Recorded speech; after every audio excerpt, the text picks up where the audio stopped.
नमस्कार। दिल्ली में बच्चों का स्कूल बदलना ये कई परिवारों के लिए एक बड़ा काम होता है। आज हम इसी उलझन भरे रास्ते को थोड़ा आसान बनाने की कोशिश करेंगी, खास तौर पर अभिभावकों के नजरिए से। हुँ, हमारे पास देखिए दिल्ली शिक्षा निदेशालय के कुछ जरूरी सर्कुलर हैं, सीबीएसई के नियम भी हैं, कुछ अखबारों की रिपोर्ट्स जैसे एनबीटी, आज तक, जागरण, टीवी 9 भारतवर्ष से जानकारी है और कुछ विश्लेषण भी हैं जो पूरी प्रक्रिया पर रोशनी डालते हैं। बिल्कुल। तो आज हमारा मकसद है स्कूल बदलने की इस पूरी प्रक्रिया को, इसके दस्तावेजों, नियमों और वो जो फीस के चक्कर हैं, हुँ, उनको परत दर परत खोल कर समझना। चलिए शुरू करते हैं ये गहन चर्चा। बिल्कुल और दिल्ली जैसे शहर में स्कूल बदलना वाक़ई एक चुनौती हो सकता है। सरकारी हैं, प्राइवेट हैं, अलग-अलग बोर्ड्स हैं, तो सबके नियम भी थोड़े अलग हो सकते हैं। इसलिए हर पहलू को ठीक से समझना बहुत ज़रूरी हो जाता है। हाँ, और सबसे पहले तो यही सवाल आता है कि लोग स्कूल बदलते क्यों हैं।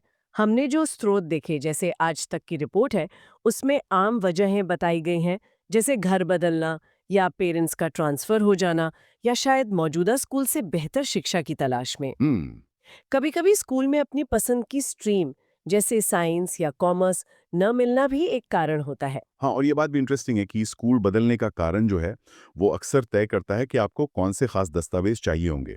जैसे अगर ट्रांसफ़र की वजह से स्कूल बदल रहे हैं, तो शायद ट्रांसफ़र ऑर्डर दिखाना पड़े। लेकिन कारण चाहे जो भी हो, पहला कदम लगभग हमेशा पुराने स्कूल से ही शुरू होता है और वो है ट्रांसफ़र सर्टिफ़िकेट यानी टीसी हासिल करना। हाँ, ये टीसी या ट्रांसफर सर्टिफिकेट, इसका नाम सुनते ही कई पेरेंट्स के कान खड़े हो जाते हैं। ये आखिर है क्या चीज और इतना जरूरी क्यों है? देखिए, टीसी जो है, वो असल में इस बात का सबूत है कि बच्चे ने पिछला स्कूल आधिकारिक तौर पर छोड़ दिया है। नए स्कूल में दाखिले के लिए ये लगभग हर जगह मांगा जाता है। ये एक तरह की नो ऑब्जेक्शन स्लिप है पुराने स्कूल से। लेकिन यहीं पर असली चुनौतियां शुरू होती हैं। जैसे कि हमने अक्सर सुना है और मनीष सिसोदिया ने भी इस पर ध्यान दिलाया था कि कई प्राइवेट स्कूल टीसी देने में आनाकानी करते हैं, खासकर अगर फीस वगैरह का कोई मामला फंसा हो। हाँ, बिल्कुल, ये एक बहुत आम समस्या है, जिससे कई अभिभावक जूझते हैं। लेकिन यहाँ एक बड़ी राहत की बात है, जैसा टीवी 9 भारतवर्ष की रिपोर्ट में भी साफ किया गया था। अगर कोई अभिभावक अपने बच्चे को प्राइवेट स्कूल से निकालकर दिल्ली के सरकारी स्कूल में डालना चाहता है, तो सरकारी स्कूल टीसी ना होने की वजह से दाखिले से मना नहीं कर सकता। अरे वाह! अगर प्राइवेट स्कूल टीसी देने में नाटक करे तो भी सरकारी स्कूल में एडमिशन नहीं रुकेगा। ये तो हजारों पेरेंट्स के लिए बहुत बड़ी खबर है। जी हाँ, बिल्कुल। दिल्ली शिक्षा निदेशालय यानी डीओई के अधिकारी फिर खुद उस प्राइवेट स्कूल से संपर्क साधकर टीसी हासिल करने की प्रक्रिया करते हैं। ये सरकार की तरफ से एक बड़ा कदम है ताकि बच्चों की पढ़ाई ना रुके। ये दरअसल सरकारी स्कूलों तक पहुंच आसान बनाने की कोशिश है, खासकर उन परिवारों के लिए जो शायद प्राइवेट स्कूलों की शर्तों से परेशान हों। ये तो बहुत अच्छा है।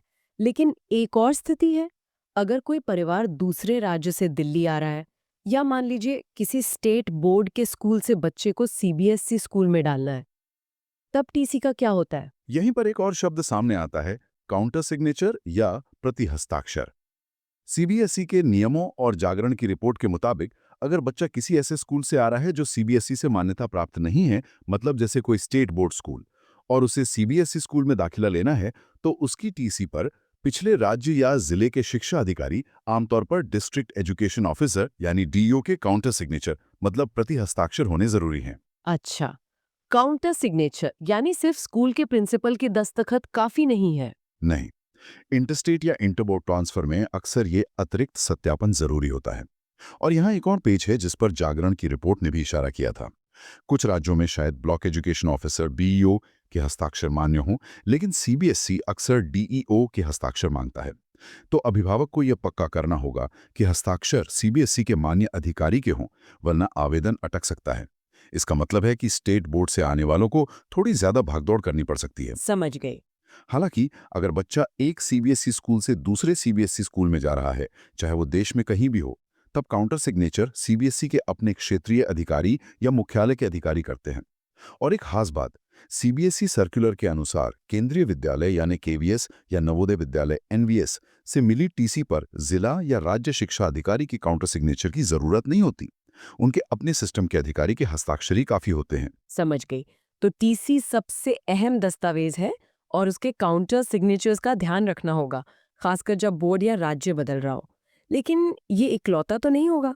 अभिभावकों को और क्या-क्या तैयार रखना पड़ता है जिससे बाद में भागदौड़ ना हो? हाँ बिल्कुल। टीसी के अलावा भी कई दस्तावेज हैं जिनकी जरूरत पड़ती है। अभिभावकों को एक चेकलिस्ट बना लेनी चाहिए। पहला और सबसे जरूरी, खासकर दिल्ली सरकार के स्कूलों में नॉन प्लान एडमिशन के लिए, वो है निवास प्रमाण पत्र, एड्रेस प्रूफ। एनबीटी की नॉन प्लान एडमिशन रिपोर्ट और आज तक के लेख दोनों में इसका जिक्र है। इसमें किरायानामा हो सकता है, घर के रजिस्ट्री के कागज या माता पिता का कोई सरकारी पहचान पत्र, जैसे आधार कार्ड, वोटर आईडी, पासपोर्ट या बिजली पानी का बिल जिससे पता कंफर्म हो। अच्छा, एड्रेस प्रूफ। दूसरा, पिछली कक्षा की मार्कशीट या रिपोर्ट कार्ड, इससे बच्चे का एकेडमिक रिकॉर्ड पता चलता है। तीसरा, बच्चे का जन्म प्रमाण पत्र, बर्थ सर्टिफिकेट, ये आयु सत्यापन के लिए जरूरी है, खासकर छोटी कक्षाओं में दाखिले के लिए। एनबीटी की रिपोर्ट में नॉन प्लान एडमिशन के लिए आयु सीमा का उल्लेख है, जो इसे अनिवार्य बनाता है। हाँ, उम्र का तो ध्यान रखना ही होगा। चौथा, बच्चे का आधार कार्ड, हालांकि अनिवार्य है या नहीं इस पर थोड़ी बहस चलती रहती है, लेकिन एनबीटी की रिपोर्ट बताती है कि नॉन प्लान फॉर्म में इसकी जानकारी मांगी जाती है, तो इसे तैयार रखना बेहतर है। ओके। पांचवा, माता पिता का भी कोई पहचान पत्र, जैसे आधार कार्ड या वोटर आईडी। हम्म।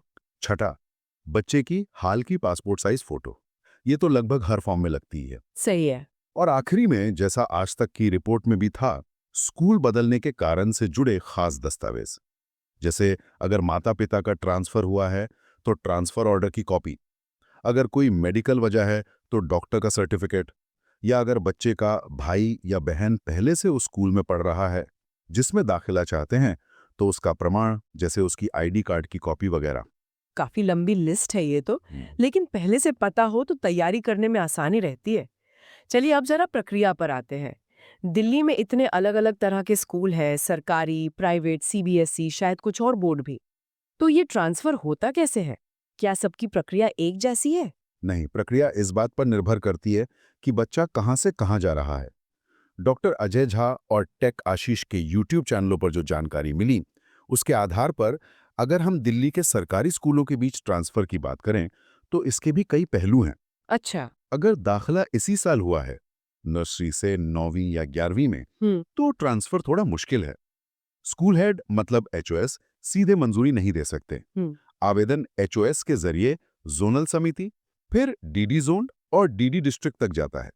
इसमें समय लगता है और मंजूरी भी कम मामलों, लगभग 10% में मिलती है। हम्म। प्राथमिकता खास वजहों को दी जाती है, जैसे बच्चा दिव्यांग हो, कोई गंभीर बीमारी हो, भाई बहन उसी स्कूल में हो, या दाखिले के बाद घर बदल गया हो। ओह, तो मतलब नया एडमिशन हो तो थोड़ा मुश्किल है। हाँ, लेकिन अगर दाखिला पिछले साल या उससे पहले हुआ था, नर्सरी से 9वीं या 11वीं, तो प्रक्रिया थोड़ी सरल है। अभिभावक जरूरी दस्तावेजों के साथ मौजूदा एचओएस को आवेदन दे सकते हैं। इसके लिए ऑनलाइन सिस्टम भी है। अगर एचओएस को लगता है कि कारण जायज है, जैसे घर बदलना, हम्म। तो वो इससे प्रोसेस कर सकते हैं। अच्छा। और कक्षा 10, 11, कॉमर्स साइंस और 12 के लिए, इन बोर्ड कक्षाओं में ट्रांसफर के लिए आवेदन एचओएस के जरिए डीडी जोन और फिर डीडी डिस्ट्रिक्ट तक जाता है, और मंजूरी डिस्ट्रिक्ट लेवल पर ही मिलती है। अगर 11वीं में स्ट्रीम बदलनी है, मान लीजिए आर्ट्स से कॉमर्स, तो भी यही रास्ता है। ये तो हुई सरकारी स्कूलों के अंदर की बात।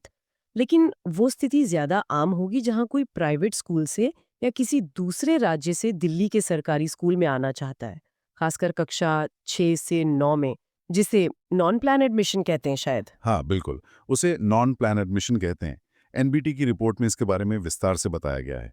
इसके लिए कुछ शर्तें हैं। बच्चा दिल्ली का निवासी होना चाहिए और वो उस समय किसी सरकारी या सरकारी सहायता प्राप्त स्कूल में न पढ़ रहा हो। साथ ही हर कक्षा के लिए एक तय आयु सीमा है, जैसे कक्षा 6 के लिए 10 से 12 साल के बीच, कक्षा 7 के लिए 11 से 13 साल वगैरह। आयु सीमा भी है। ठीक है। इसकी प्रक्रिया आमतौर पर ऑनलाइन होती है, शिक्षा निदेशालय की वेबसाइट edudel.nic.in पर। ये एडमिशन साल में कई चरणों में होते हैं, अक्सर अप्रैल से अगस्त के बीच। अभिभावकों को ऑनलाइन फॉर्म भरना होता है, निवास प्रमाण जैसे दस्तावेज अपलोड करने होते हैं, फिर सीटों की उपलब्धता और नियमों के आधार पर स्कूल आवंटित किया जाता है। और अगर एक प्राइवेट स्कूल से दूसरे प्राइवेट स्कूल में जाना हो, या मान लीजिए एक सीबीएसई स्कूल से दूसरे सीबीएसई स्कूल में, तब क्या प्रक्रिया है? उस मामले में प्रक्रिया ज्यादा सीधी है, लेकिन चुनौती थोड़ी अलग है। आपको पहले स्कूल से टीसी लेनी होगी, जरूरत पड़ने पर सही काउंटर सिग्नेचर के साथ, जैसा हमने पहले बात की। हाँ, वो टीसी वाला पॉइंट। हाँ, फिर आप सीधे उस नए प्राइवेट या सीबीएसई स्कूल में संपर्क करेंगे जहां आप दाखिला चाहते हैं।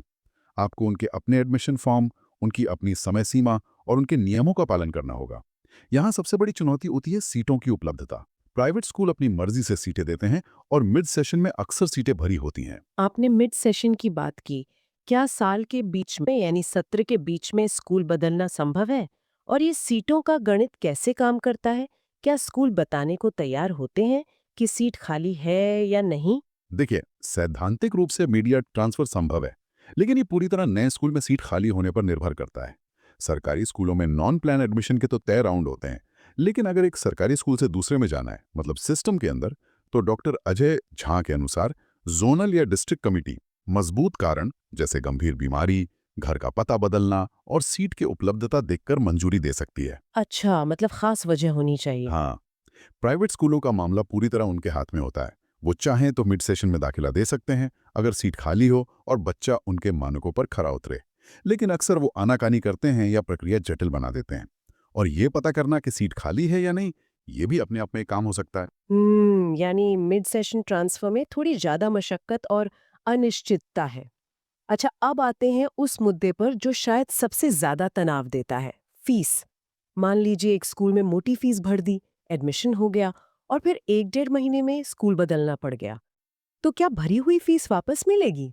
ये एक बहुत ही ज़रूरी सवाल है और यहाँ अभिभावकों के हक में एक नियम है, खासकर दिल्ली के प्राइवेट स्कूलों के लिए। नर्सरी केजी क्लास 1 में दाखिले पर विशेष ध्यान। एनबीटी की एक रिपोर्ट के अनुसार दिल्ली शिक्षा निदेशालय का स्पष्ट निर्देश है कि अगर कोई अभिभावक दाखिले के 1 महीने के अंदर अपना नाम वापस लेता है, तो स्कूल सिर्फ 3 चीजें काट सकता है।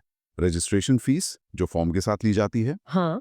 1 महीने की एडमिशन फीस अगर वो सालाना न होकर मासिक किस्तों में है, हाँ, और 1 महीने की ट्यूशन फीस। सिर्फ ये 3 चीजें? हाँ, बाकी सब वापस करना होगा, जैसे बिल्डिंग फंड, एक्टिविटी चार्ज, वो सब जो स्कूल लेते हैं, या नियम यही कहता है। बाकी पूरी फीस, चाहे वो किसी भी नाम से ली गई हो, एनुअल चार्जेस, डेवलपमेंट फीस, कुछ भी, स्कूल को वापस करनी होगी।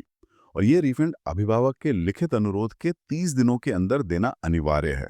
ये नियम तो साफ है, पर क्या स्कूल वाकई इतनी आसानी से फीस वापस कर देते हैं?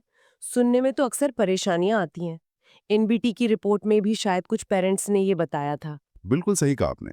नियम होने का बावजूद कई स्कूल आनाकानी करते हैं, ज्यादा पैसे से काटने की कोशिश करते हैं या प्रक्रिया को लंबा खींचते हैं।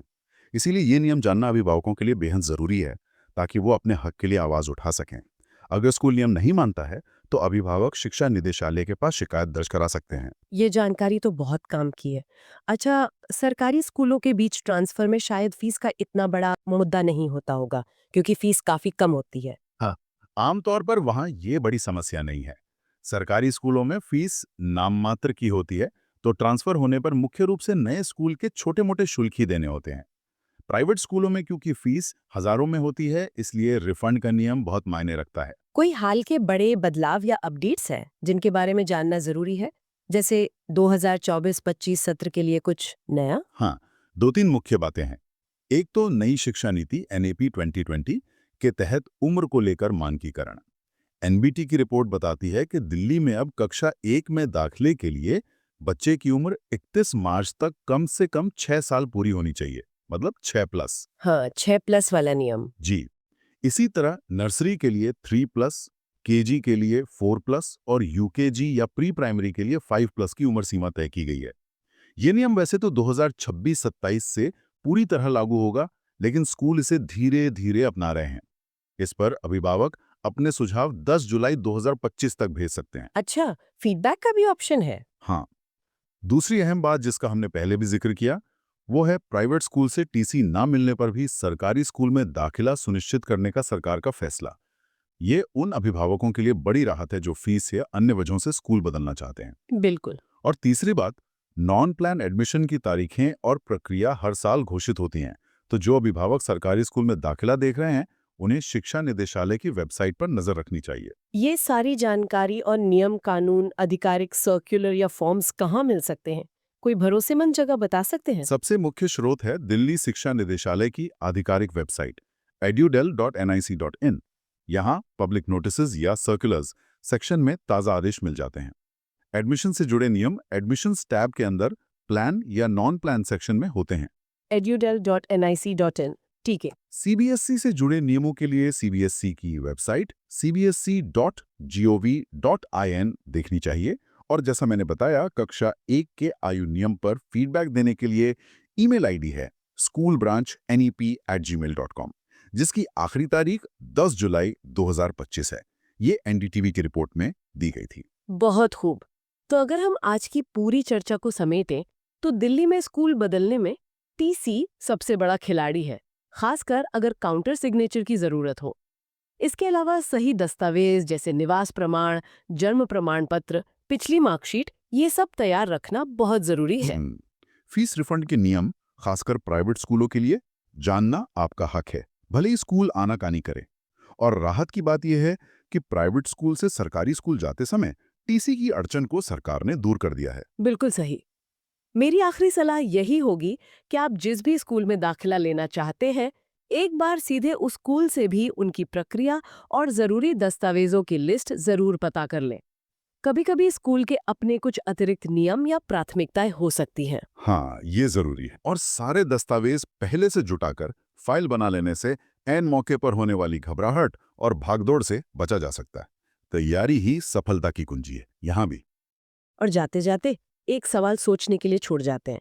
दिल्ली जैसे विशाल और विविध शहर में, जहां इतने तरह के स्कूल हैं, अलग अलग बोर्ड हैं, परिवार अलग अलग राज्यों से आते हैं, साल के बीच में आते हैं, ऐसे में क्या नियमों का मानकीकरण, जैसे उम्र सीमा और परिवारों की इन अलग अलग ज़रूरतों जैसे मिड ईयर ट्रांसफ़र या इंटरस्टेट माइग्रेशन के बीच एक बेहतर संतुलन बनाना संभव है? क्या इस पूरी प्रक्रिया को अभिभावकों के लिए और सरल, पारदर्शी और कम तनावपूर्ण बनाने के लिए टेक्नोलॉजी या किसी और तरीके का बेहतर इस्तेमाल हो सकता है? इस पर जरूर सोचिएगा। अगली बार फिर मिलेंगे एक नई जानकारी के साथ। सीखते रहें।